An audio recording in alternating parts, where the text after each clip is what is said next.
السلام علیکم 7 کلاس، کیسے ہیں آپ لوگ؟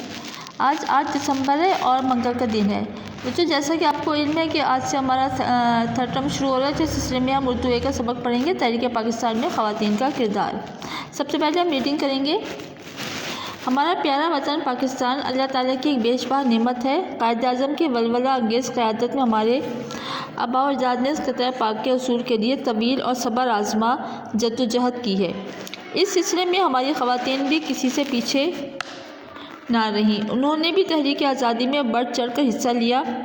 تحریک پاکستان میں خواتین کے کردار کو کسی طور نظر انداز نہیں کیا جا سکتا۔ جب قائد اعظم نے دیکھا کہ ہندو خواتین کانگریس میں بڑھ چڑھ کر حصہ لے رہی ہیں تو انہوں نے یہ ضرورت محسوس کی کہ مسلمان خواتین کو بھی مسلم لیگ کا بھرپور ساتھ دینا چاہیے۔ مسلمان خواتین نے قائد کی آواز پر لبیک کہا اور پوری تندہی کے ساتھ آزادی کی تحریک میں حصہ لیا۔ نومبر 1942 کا ذکر ہے۔ پنجاب گرل اسٹوڈنٹس فیڈریشن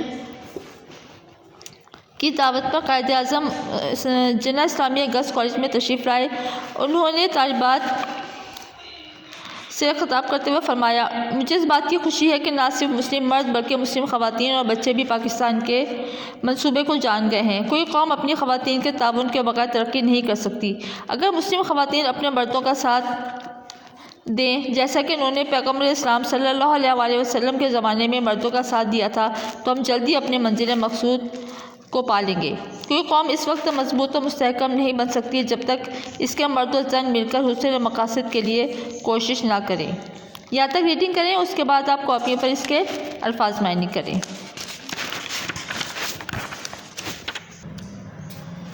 الفاظ معنی ہے۔ پہلا لفظ ہے طویل، اس کا معنی ہے لمبا۔ حصول مقاصد، مقصد کو حاصل کرنا۔ مادر ملت، قوم کی ماں۔ تعاون، ایک دوسرے کی مدد کرنا۔ منظم کرنا، ترتیب دینا۔ جدوجہد، کوشش۔ عوام الناس، عام لوگ۔ نمایاں، ظاہر۔ عروج، ترقی۔ احتجاج، مخالفت میں آواز اٹھانا۔